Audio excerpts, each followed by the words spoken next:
where you can put up your own video. Right. I got it. Okay, let's see if we can finish up Pinsker here. I don't know if you've read Pinsker yourself. How many read Pinsker themselves? 2 or 3 of you. Okay, that's a good start.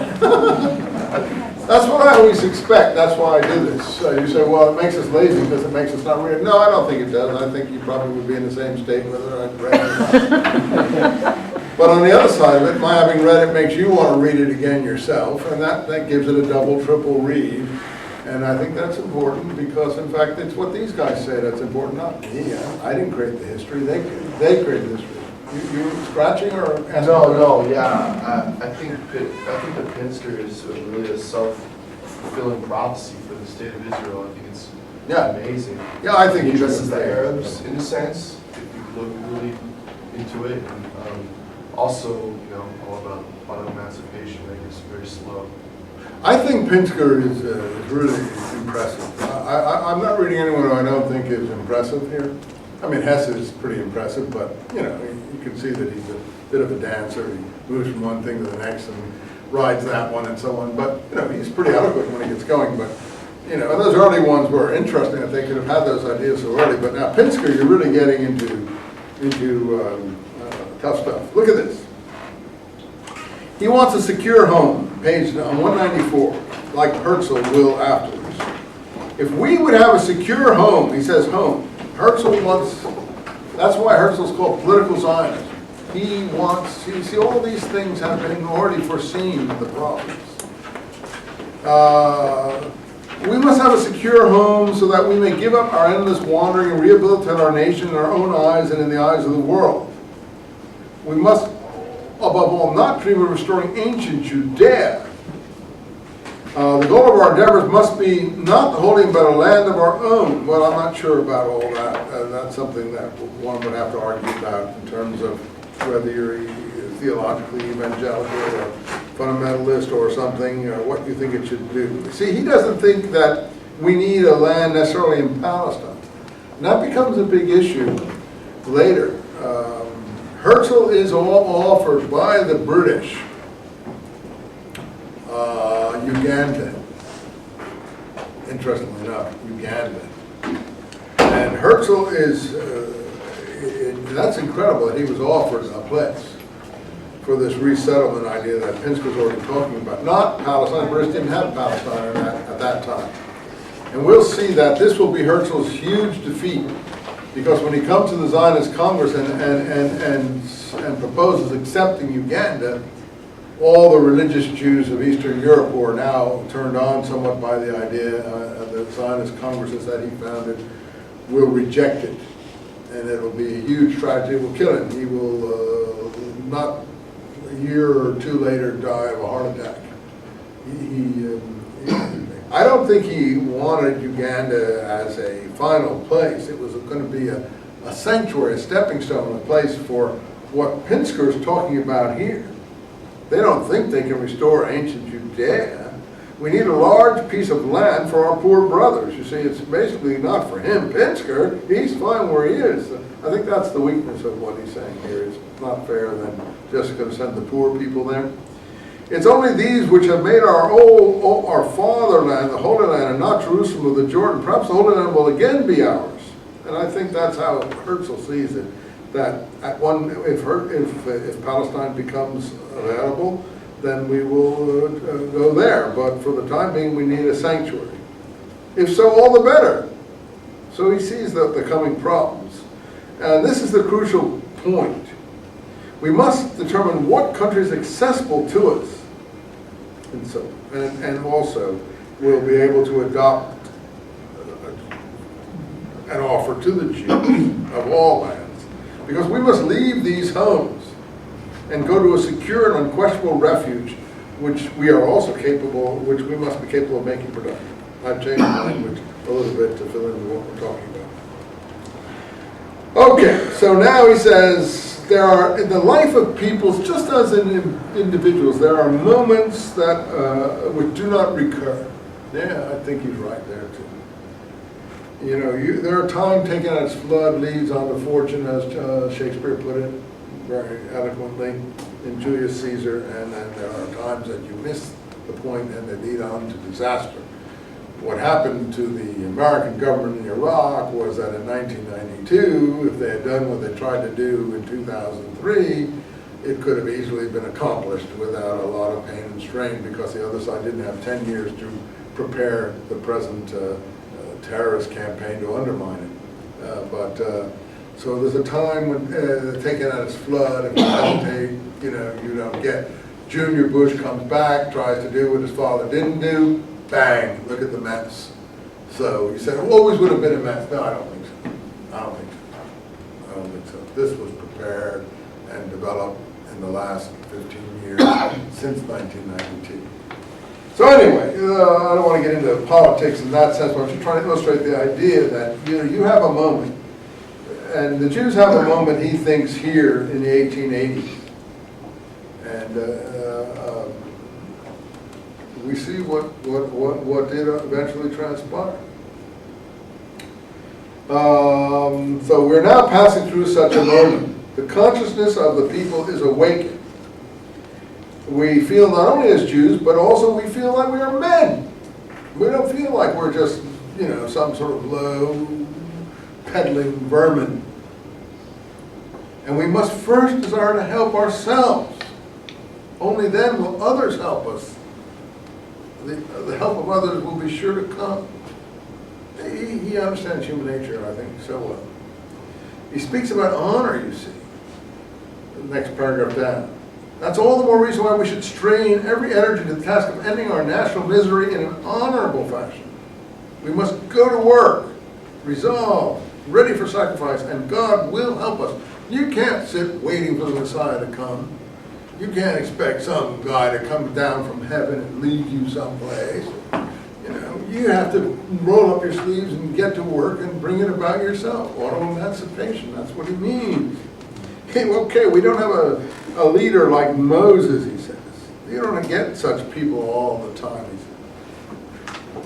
says. And we need a home of our own. And I think he's got it pretty well clear. The Reformed Jewish program isn't going to do that, nor will the conservative one do it.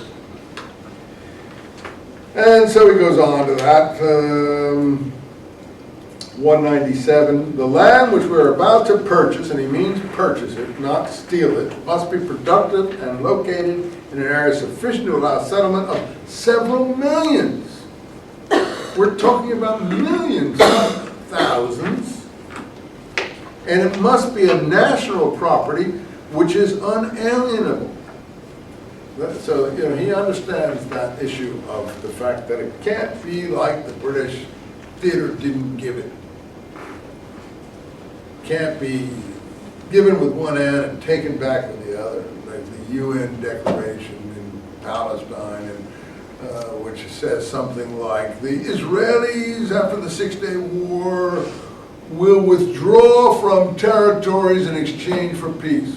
What does that mean? All territories, some territories? Vague, vague, vague, vague. And of course causes all the problems here. And the Arabs say that means all territories. The Israelis say some territories, and so on and so forth. All that vagueness always produces conflict. It must be clear, he says. And that's what Herzl will say. He doesn't care if it's Palestine. He's more interested in auto-emancipation. Palestine is not even in the cards, although the Abat Zion, and I'm surprised at that, because he are making it somewhat. So I'm not sure, the Abat Zion, I think, is operating before him. Let now or never be our watchword, 198. Woe to our descendants and to the memory of our Jewish contemporaries if we let this moment pass. And at the bottom, the Jews are a living nation, yet they are everywhere aliens. A way must be opened for the national regeneration of the Jews by a Congress of Jewish notables. And that's what Herzl calls it, First Zionist Congress, it calls rather. Help yourselves, his final statement, and God will help you. Don't sit there waiting. Help yourself, and God will help you. Very inspiring. I don't know how many people paid attention to it. Okay, I don't want to look at Herzl yet here. I'd like to go back here now and take a look at, we're leading up to Herzl, who is certainly the one who's considered to be the greatest one, but Ben Yehuda is actually also very interesting. Back on page 160. Any of you who are taking Hebrew courses will see the dictionary that you often use is attributed to someone called Eliezer Ben Yehuda's dictionary. That's this guy. He single-handedly revived the Hebrew language, all by himself, really. Jews didn't speak Hebrew. They spoke Yiddish. People say, well, isn't Yiddish Hebrew? No, Yiddish is medieval German, a low German mixed with a few Hebrew words written in Hebrew characters. I told you that. Or Ladino, which is same, basically Spanish, Latin mixed with some Hebrew. But they didn't speak Hebrew. It was a dead language. You say it was already dead in Jesus' time? No, I don't think so, because the scrolls are in Hebrew and it's clearly quite living at that time. So I don't think Aramaic had succeeded in ousting Hebrew in the time of Jesus yet. It was, both languages were spoken, but I think Hebrew still had the upper hand in Palestine proper. I can't prove that, but that's what I think. Josephus doesn't say that the Jews spoke Aramaic in Palestine. He doesn't say that. Anyway, look at Ben Yehuda, 1858 to 1923. So his dates, how do they look compared to Pinsker here? What were Pinsker's dates? Quick look at the dates. 1821 to 1881. So he's 30 years later than what are Herzl's dates?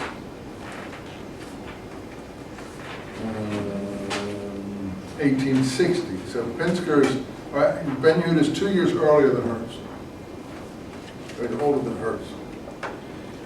So he was born, according to page 159, Eliezer Perlman. What does Ben Yehuda mean? Son of Judah. Yeah, son of Judah.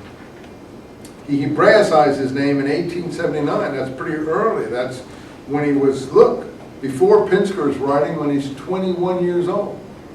So this spirit had already been blowing across different people in this Eastern Europe area.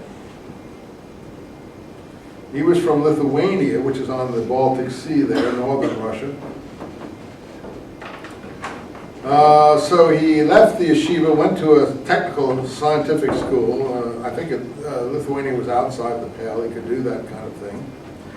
And he went to Paris to study medicine. Obviously, he came from a fairly well-to-do family in the 1870s or so. And started getting involved in this intellectual debate, this Haskalah stuff. There was he wrote an essay, it says here, called Hashachar, at the bottom of page 160. I don't have to spell it on the board, but I will. You know what Hashachar means in Hebrew? Those of you who are taking Hebrew? The Shahar. Hashachar means the dawn. Means the dawn. So you see, he's already very idealistic. Anyway, he got sick in Paris and went to North Africa, like a lot of French people were doing at that time, and then moved to Jerusalem in 1881. So even before Pinsker wrote, he was in Jerusalem. He doesn't need any auto emancipation, he's already done it. First World War, he went to America or so on and so forth for a time, but he went back to Israel. My wife worked for a while at the Jewish Encyclopedia in Jerusalem when we were living there back in the late 60s, early 70s. We lived there for 5 years. My first son was born there. My wife was a convert from England, but we were married in Israel, and you have to do an Orthodox wedding there, so that was all taken care of and so on.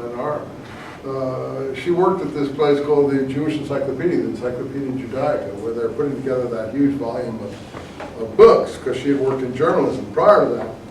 And one of the people she worked with was a daughter of this man. She was still there in this working, and she was a very interesting person. She was one of this man's daughters. I forget what her name was, but my wife would remember. And she was quite good friends with her, and people really admired and respected her. Salty, older woman. Okay, here's a letter from Algeria, or Morocco, where he's living in 1880. And he's talking, like Pinsker, about the Jewish question, you see? So it's way before Herzl here. I have no idea what you may add on the subject in the coming issue. Oh, Hashahar is really this journal. It's not really the title of his essay. He contributes to this journal, which is a journal of redemption of some kind that's going on. Look, he says. Next page. He's writing to the editor, I guess. You yourself destroyed all that you've laboriously created in the past decade. Until today, sir, you've been true to the doctrine of redemption. He's writing to the publisher of this magazine.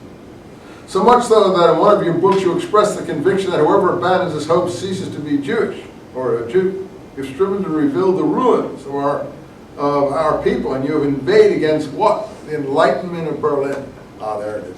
These people all dislike the Haskalah, the Enlightenment of who?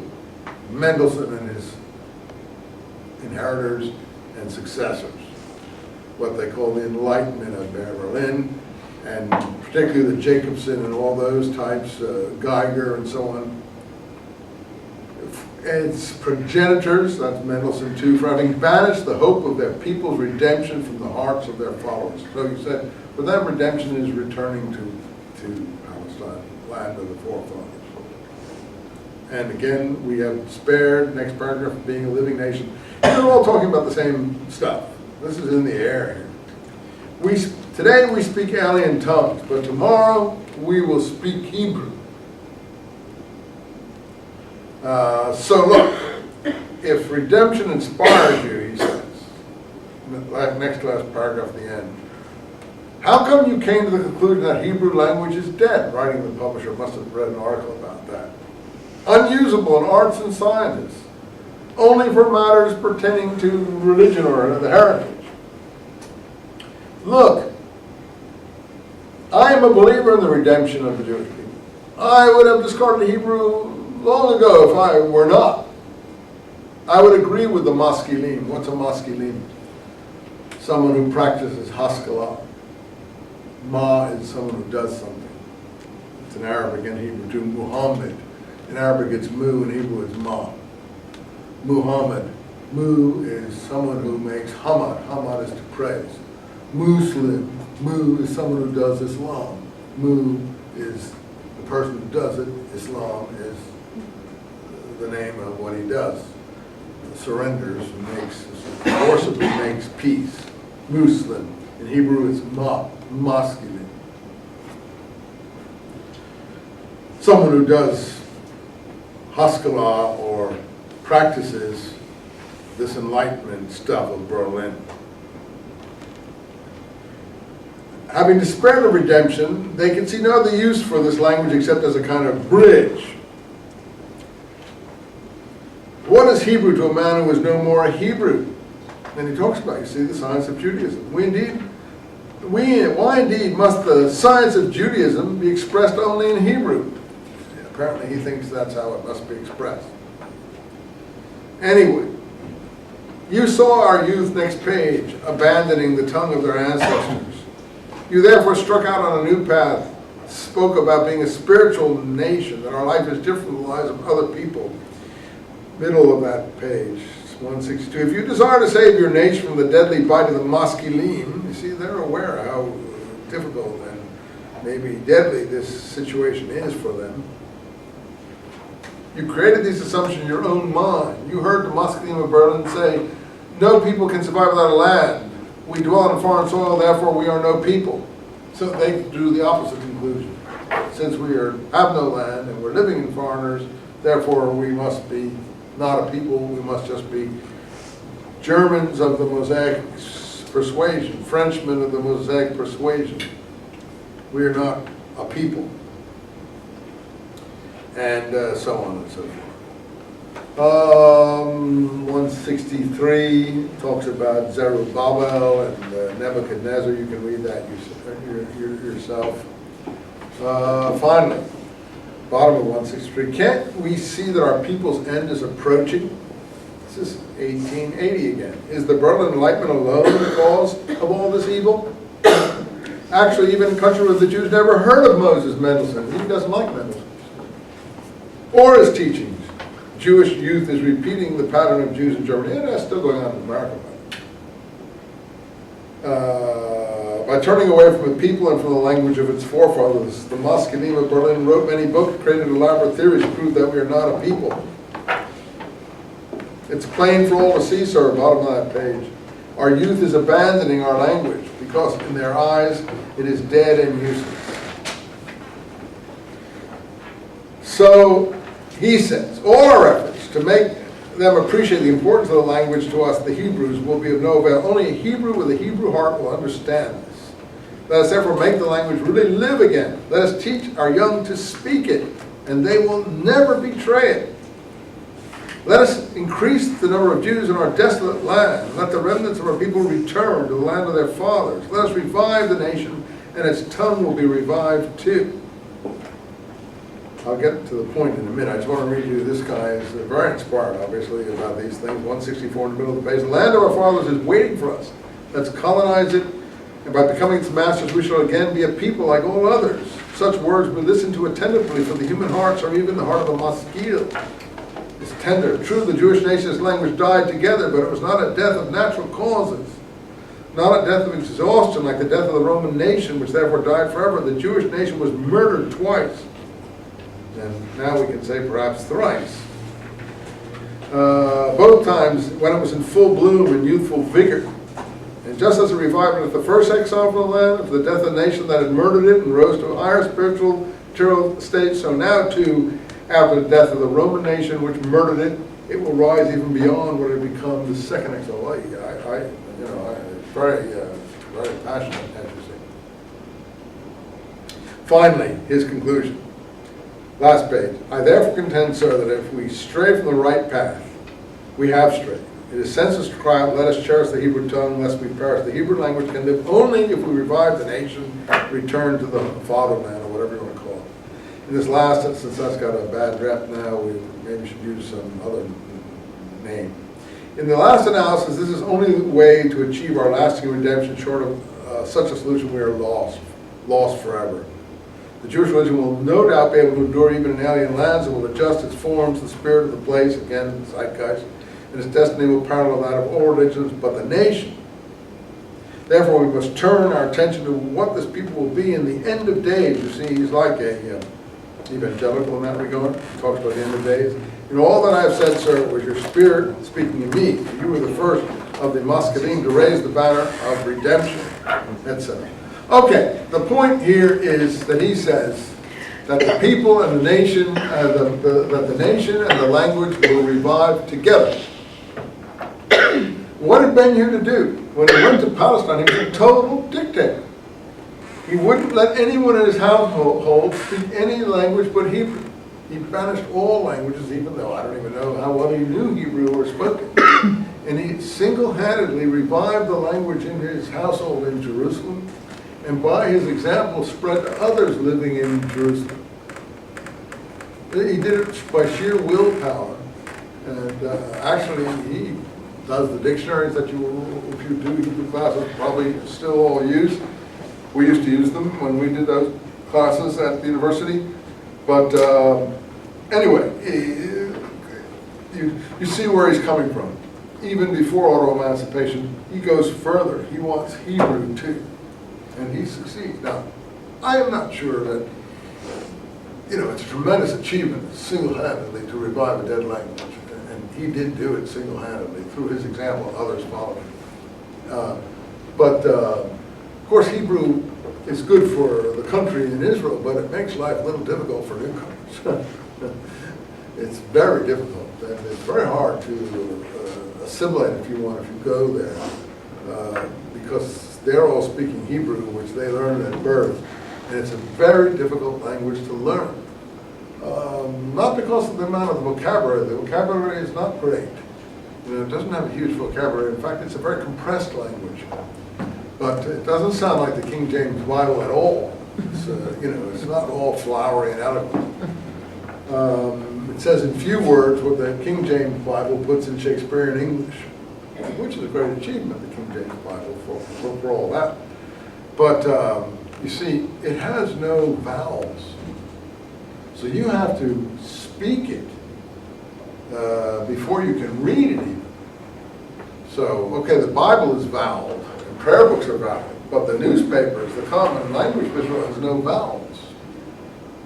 So, you know, they didn't develop a vowel system like we have in English to some extent. Even English is a bit of a mess for foreigners. So, I mean, if you look at a word and it says S-H-L-N, you've got to put this in like this. It's not in there. And I can't think of any other words that are good, but okay, here's a good one. This does have a sign like that in there, which shows there's an I in there, but you have to put the A, you have to double the D, and you have to put the I to get Sadiq out of that. And, you know, it's pretty hard, unless you're already speaking it, to do that. So, on the one hand, it's very good for the national unity of the Jews in Palestine or Israel, whatever you want to call it. But for newcomers, it's, and you'll find Jews around the world don't speak Hebrew, are not able to speak Hebrew. They can pray in it, some, the religious Jews, but they can't speak it. And the problem is the vowelization, and they're not born into it.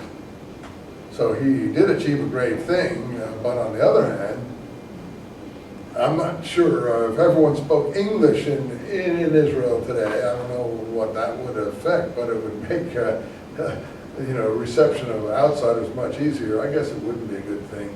But anyway, Ben Yehuda did it all himself by his example, and is terribly, you know, he was possessed. And as I said, he went there, and I don't know how he lived.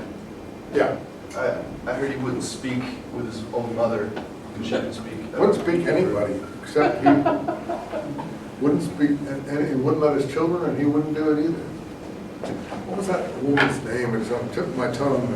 My wife worked with. Her name was, she wasn't married. Her name was still Ben Yehuda. I can't remember what her first name was. But she would tell stories about her father. Anyway. Is Arabic the same way? Arabic? Yes. Yeah, pretty much. Except it's a much richer language. So he was an Arabic speaker as well, I assume. Maybe learned some in North Africa, and then he absorbed some Arabic in Jerusalem. I don't know what his Arabic comprehension was. Arabic's a very difficult language. I studied Arabic 4 years, and I don't consider I've mastered even like 1/10 of it. You know, at graduate school I studied Arabic and Hebrew, but I don't think I've, used to ask me to start rattling off either language. I mean, you know, it's not going to sound pretty. And I certainly can't rattle off Arabic after 4 years, that's for sure. Now, Arabic is constructed in the same way Hebrew is, but it's much richer. And the reason for that is it was put into writing much later. You know, people don't realize, they think written languages are rich. No, oral languages are rich. Written languages become sort of frozen in place. Since Hebrew was put into writing very early on, it didn't develop beyond where it was at to that extent. Whereas Arabic was not put into writing. Hebrew, let's say, was put into writing probably in 8th, 9th century, 8th, 7th century BC, something like that. Maybe earlier, I don't even know, but certainly 9th, 8th, 7th century BC. Arabic didn't get put into writing until really the Quran was written in 600s AD. It was never reduced to writing. There's no written Arabic that we know of before about, you know, before the Quran. So it's a very rich oral language. So the vocabulary is around 5 times as great as Hebrew. It's got a vocabulary 5 times what Hebrew really has, because of the rich oral development. Okay, well, but it's equally as difficult. The grammar is exactly the same. Arabic grammar is the same as Hebrew, except richer. I mean, Hebrew has 3 or 4 verb forms. Arabic's got about 6 or 7. And Hebrew is not inflected. Arabic is inflected. You know what inflected means? It has case endings, which show objective case, nominative case, genitive case. Hebrew doesn't have any of that. Doesn't Arabic have more, like beginnings, middles, and endings too? Or is it just? It also has plurals that are all not always the same, that have various patterns. It's a much more complex language than Hebrew, because it was used, as I said, orally much longer. I can't tell you any more about it than that, but you want to start studying Arabic, that's why the American Army doesn't have any translators over there, because it can't depend on American native studies of Arabic. It's got to take people who are already speakers. We have ample number of them, but for some reason no one bothered enlisting those people and taking them over with the U.S. Army, which is pretty pathetic to start a campaign and not do that. All right, well, we have come to the biggie. I tried to hold back, but we might as well take a look at him. Herzl. So 1860, he's born. Fairly well-to-do family in Hungary. Loved by his mother. German was his basic language. It was the dominant language of Central Europe. He enrolled in the law faculty in Vienna ultimately. By the way, he liked the student clubs. German universities were the first to have all these kinds of student clubs that we now call fraternities. And they often did dueling in these kind of clubs. That was a big thing in German universities, to duel and scar each other and all that sort of stuff before World War I. That's why you always see German sort of officers with scars on their faces, because in the university frat, I don't want to say frat dick, but frat society, if you want to call it that, they were, student clubs of different kinds. That's what they did, things, drinking and dueling. Herzl was somewhat taken with that. But I must tell you that in the Vienna I knew, I went to Vienna around 1958 after I got out of college. I met a lot of people doing their doctorates in Vienna, and to do a doctorate in Vienna was really like doing almost an MA here in America. You just finished up your course and did a little extra work and you got a doctorate. Wrote a thesis of some kind. You didn't do what Americans put people through for master's and doctor's program. You didn't have to do like 30 extra units for your master's and 30 more extra units for your doctorate. You just, you did your BA and then you want to write something extra, you got a doctorate. So getting a doctorate in Vienna was that way up until any time that I experienced it. So that doesn't say a lot. It means that, he'd gone to the university and was, a little bit higher than just plain university. Same in England. In England, the way it used to be, it's changing a lot now. You could go to Oxford, get a BA, and then after a year, you could pay a certain amount of money, and then they'd give you the MA. You didn't even have to study it. You just have to pay a little extra money. After a year, they'd give you the MA. I mean, that's why these guys in Dead Sea Scrolls studies, some of them who have MAs from Oxford, I won't name who the people are, they've just basically done a BA. Well, I will name them. Strugnell, for one, who was head of the Cumberland Publishing, but he only had a BA, and he's a professor at Harvard. Because they got their MAs, just pay a little money after a year, and they get their MAs. That's not an MA. Never did get a PhD.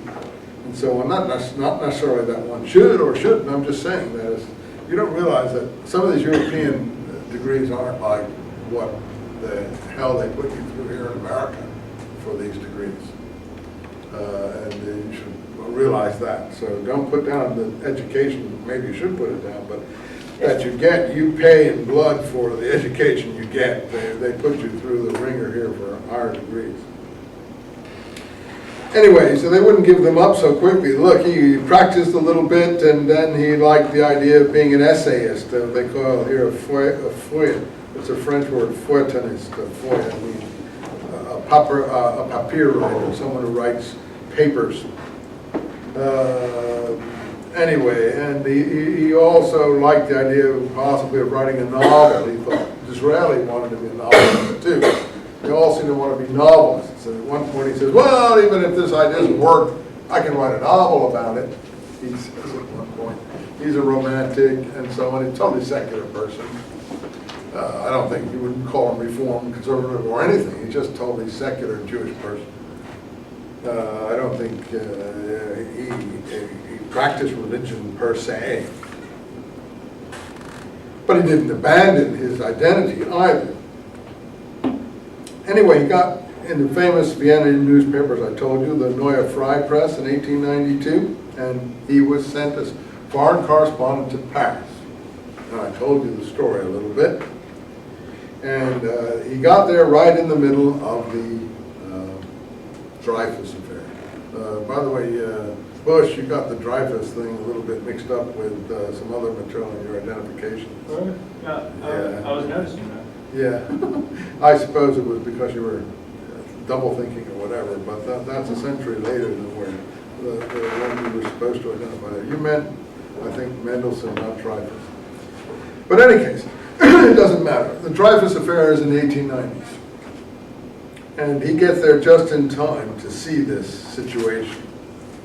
He, of course, thought that everything was moving forward. He wasn't even like these auto-emancipation people. He was in the, march forward of progressive Europe of the time. He didn't have a lot of education, it says, and though his grandfather, seemingly on his mother's side, or maybe probably on his mother's side, did admire the writings of Alkali, the one that we read earlier. You see here that he was in a fraternity, as it was, as you might call it. In any case, when he got to Paris, this Dreyfus thing was underway. He gives you the dates. 1894 is when the Dreyfus affair began. The middle of 202, you see, gives you the whole date structure of it. And he covered the trial. He was president of the École Militaire, as I told you, when the Dreyfus was stripped of his epaulets and disgraced. And he heard the cry of the mob shrieking, "Ah, bas les Juifs, down with the Jews." And instantaneously, he was transformed into a Zionist. First he tried to go to rich Jews, like this baron known as Baron Hirsch, who was involved in founding a lot of Jewish settlements in the New World in Argentina and places, to send poor Jews there. And he found he wasn't impressed with Herzl's idea of a state. But in 5 days, he wrote this pamphlet that we now call Judenstaat, that we have excerpts from in the book here. Judenstaat, the Jewish state.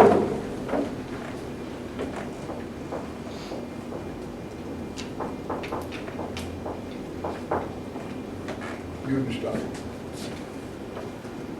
the Jewish state. He wrote it in 5 days after witnessing this degradation of Dreyfus. And he was also addressing it to the Rothschilds, always thinking of the rich people were going to help. And of course, they're the last people who were ultimately going to help. Well, they helped a bit, but they weren't interested in this idea. And you see, he thinks he's discovered it, but we've already seen it's not new with him. But he is so possessed, often like I've encountered a lot of rip-off artists in my field. They're so possessed with the idea that they think that they've come by it themselves, but it's come through by osmosis. But still he's passionate to the point that he has more success than anyone previously. I have the solution to the Jewish question. I know it sounds mad, 203 at the top. At the beginning, I should be, see, there is the Jewish question. Pinsker's writing about it. Hitler is worrying about it. It sounds mad, and I will be called mad until the truth of what I'm saying is recognized in its shattering force.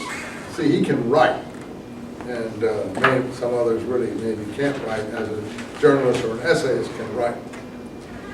So he, I think, published it himself, really, or found a publisher ultimately. Published in 1896. Then he started a journal called Developed and other things. And he then single-handedly, weird as it may seem, he called a Zionist Congress by an organization he called the World Zionist Organization. He did all this himself. And of course, everyone from Eastern Europe was amazed that a Western Europe, and he was looked on as a Western European, would be involved in this, and a sophisticated, doctorate Western European, totally assimilated person. And they all came flocking under his banner. And then he ran around into trying to negotiate as representative of the Jewish people with the Sultan of Turkey, Kaiser Wilhelm, King of Italy, Pope Pius. And then finally in 1903, as he says here in his introduction, the British government offered him Uganda. That's just amazing. He went to England and they actually made him an offer of Uganda. Now, that doesn't mean they're going to throw all the Africans out of Uganda. There was enough land there, I suppose, that they thought that they could accommodate settlers. You know, they were doing settlement work in Kenya and Rhodesia and places. So, I mean, I don't think he was thinking about what the Africans would think or not think or whatever. They offered him land in Uganda, put it that way, a large tract, for a Jewish self-governing settlement. And you see, Herzl saw it as a sanctuary. I don't think he took a tremendous beating on this at the Zionist Congresses. And that's where Weitzman comes in. We said we're going to do Weitzman. Oh yeah, Weitzman revels in defeating Herzl at the Zionist Congresses on the Uganda issue. He loves the fact that he was able, with the other Eastern European Jews, to humiliate Herzl. They're all terribly jealous of Herzl because he's a Westerner, he's sophisticated, he's impressive, he's very tall, he has a big black beard, he's a very handsome man, you know, and he's just the opposite of all of what they're used to, and not someone who's humiliated or downtrodden or anything like that. So, he discusses it here.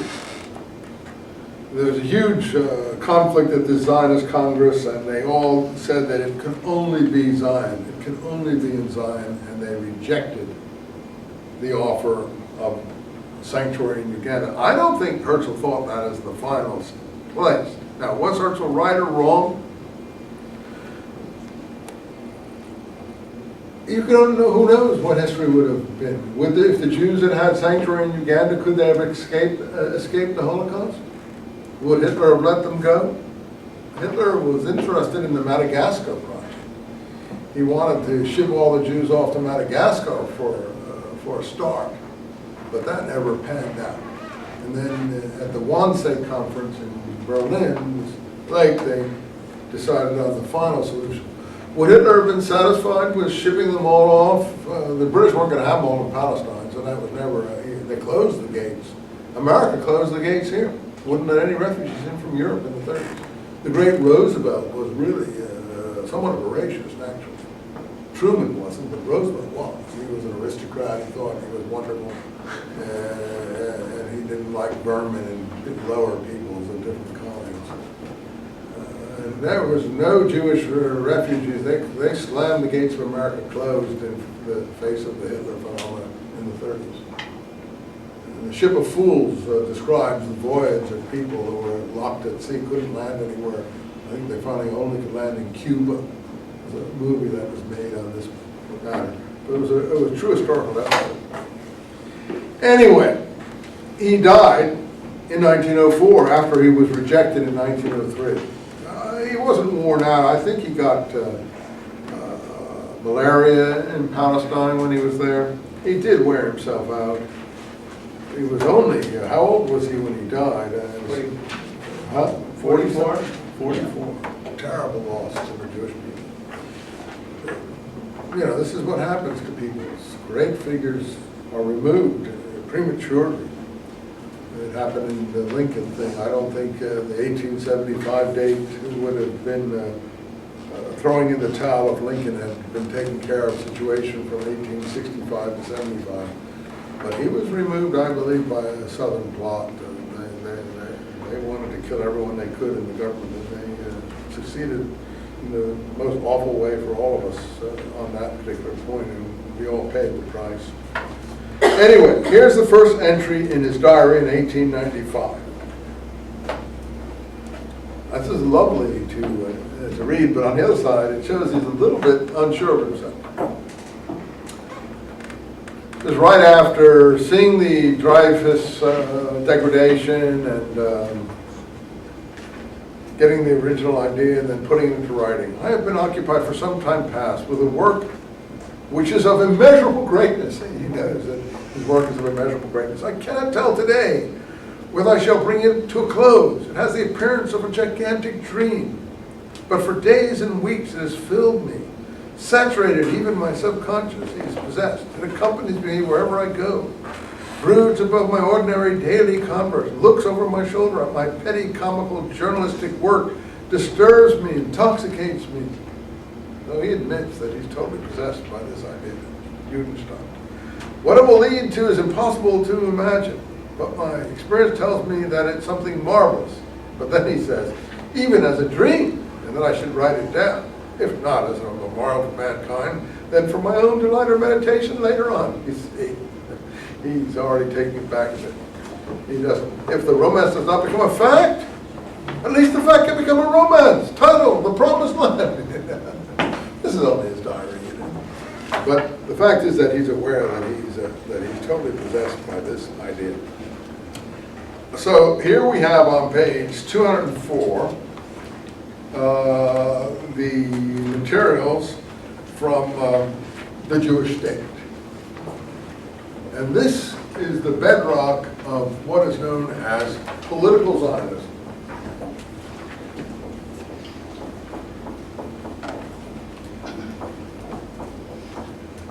Now, some of you were, my friend Mr. Bush over there and I were discussing in the break about Ahad Ha'am, who we will also do in this class, who is basically Weitzman's teacher.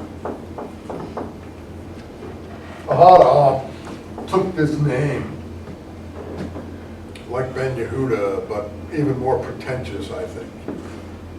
Do you know what that name means? His name was Asher Greenberg, I think, but he took the name Ahad Ha'am. Who's Hebrew is good enough that they can understand what that means? Ahad is one, Am is people, one of the people. One of the people, that was his name, Ahad Ha'am. I think he's at that Zionist Congress too, where Herzl is rejected, or at least he inspires people like Weitzman to think the way they think. Ahad Ha'am was not a political Zionist. They didn't believe in a state. They wanted a Jewish cultural center, again, where the mission of the Jews to the nations could be restored, all of this idealistic, what some of these thinkers have been calling self-delusion. That's a noble idea, of course, where Jewish culture could be cultivated and so on, but not in an independent fashion and not a state. And their form of Zionism, which was popular among some, and still is popular among intellectuals, was called cultural Zionism. In fact, the writer of this book, the compiler of this essay, who died this year, of this group of essays, who died this year, actually, his name is Hertzberg. He was a conservative reformed rabbi in Teaneck, New Jersey, or someplace like that. But he actually went to Columbia University. He just got himself did rabbinical training after that and got what's called a pulpit, like in Christianity. got a pulpit out in New Jersey someplace, and then compiled. But if you read his introduction, he's totally committed cultural Zionist. That's his whole outlook. He's a cultural Zionist. You hear a little contempt in my voice. I'm not trying to be contemptuous. I just don't think that's going to solve the problem of the Holocaust and other things like that. In other words, we have the benefit of hindsight in history with us here. Herzl is trying to solve the Jewish question. These other people are acting like they've got years and years, hundreds of years before them to solve the Jewish problem, as it were. There's no time set in their activities. Pinsker is aware that its situation is catastrophic, has to some extent before him, but these other ones, the cultural Zionists, don't have any awareness. They're so involved in their own intellectual processes that they just want to make sure it's done correctly, intellectually correctly, on a high intellectual, cultural plane, but they don't really identify with the plight of millions and millions of people who are caught in the middle of all these things. And they're not out to save those people. And when Weitzman makes fun of Herzl, you see, Weitzman's a big hero of the Jewish people. You speak to Jews and say, oh, Chaim Weitzman, they think, oh, it's like talking about Martin Luther King. They think he's marvelous. Ever spoken to fellow Jews or Jews you meet about Chaim Weitzman? This is a wonderful person, but if you read what Chaim Weitzman is talking about here, he's in no rush. He rejects Herzl because he says Herzl isn't Jewish enough. His methods are too non-Jewish. He wants to use modern methods. We can't use modern methods. We have to use Jewish methods, which means means not get it done. But it's very funny to read Weitzman, and he really resents Herzl, and it's really sad. You know, it's just like you see today in Israel. The present prime minister, who used to be a part of the right-wing conservative party, you know, hates the other people in the party. Like, you ever heard of Netanyahu? Netanyahu was a guy who was brought up in America, but he was born in Israel. He went back and, was in the army there, and his brother was the leader of the Entebbe raid. Jonathan Netanyahu was killed in the Entebbe raid and so on. And their father was a tremendous intellectual. I met him at Cornell University. He's still alive. He wrote a lot of books on the Inquisition in Spain. He was a professor at Cornell University. I went to school at Cornell, but when he interviewed me for a post at Cornell, he rejected me.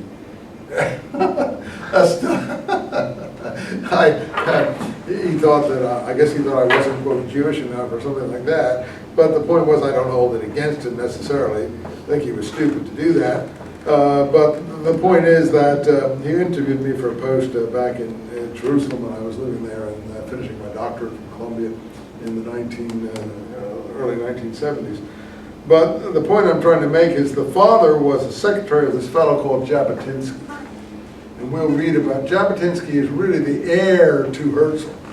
But he's portrayed as a madman, fanatic, lunatic, and he's not. He's totally rational. He's a Greek classical scholar. He's totally rational. And this Netanyahu was his secretary. He too died tragically, Jabotinsky, in 1940 before World War II, and so he couldn't bring to bear his approach. But people like Weitzman, Hadam, all of those people, they hated people like Herzl and Jabotinsky. They hated them. Their names were like a curse. So this Ehud Omer, he hates people like Netanyahu, the son of this man. And he'll do anything to stop him from, and he's now the most popular political leader in Israel, good or bad, I can't judge, but he'll do anything to stop him from getting power. So what he's done is made an alliance in Israel with the right-wing, almost fascist party, led by a fellow named Lieberman, who represents the Russian immigrants. And he's brought him into the government, anything to, knowing that Netanyahu is popular, anything to circumvent Netanyahu getting into a position of power. And that's what happens in these situations. People's personal jealousies of each other and rivalries with each other often sort of overwhelms their sense of reason. And that's what happens with Herzl and Weitzman and Ahad Am and people in this argument. Weitzman revels in destroying Herzl, and he does destroy him. Herzl dies the next year. And yet Herzl is the one who is possessed by the vision that if we don't do it now, a disaster of immeasurable proportions is in store for us, and Weitzman is not able to see it, cannot understand it, doesn't see it. Let me just say two more things before you go. Look at how he starts here. The idea which I have developed in this pamphlet is an ancient one, the restoration of the Jewish state. The world resounds with the clamor against the Jews. This has revived the dominant idea. I claim no new discoveries. He understands that. It's just an attempt to resolve the Jewish question. I must first of all defend my sketch from being called utopian, and so on. You know, he's very intellectual. But as you go down that page, the decisive factor at the bottom is our propelling force. And what is that force? The plight of the Jews. So he knows that the propelling factor is the situation of the Jews as he sees it, and it must happen soon. It cannot be delayed. And that is why he's so possessed. He has a vision. He sees and knows a terrible tragedy. He's watched the Dreyfus affair. You see, he's been to the West. People like these other people that we're talking about have never been to the West. They don't know the Western, they don't know the Western world. So this vision that he's possessed with is brought about by this horrendous situation that he sees developing around the Jews in Europe. And he's possessed by this. There was something else I wanted to say, but I forgot what it was, so I'll just let you guys come. Thanks a lot. See you next time. Read Herzl. Nordau is Herzl's friend. You can read him. Read Brandeis. We're not going to all do this next time. Read Weitzman and read Ahad Am. That's what we're going to do for the rest of this class. Oh, roll sheet. I have a roll sheet. I have a roll sheet. Put a date on there. Put a date on there and cross your name on it. You want to cross your name on? No. Yeah, but go ahead. It's not mine. I just doesn't work. Here. 2 and 3 hours a day. There was something else I wanted to say, and I can't remember what it was. Oh. Okay, what you got there for me? Yeah, I really appreciate all your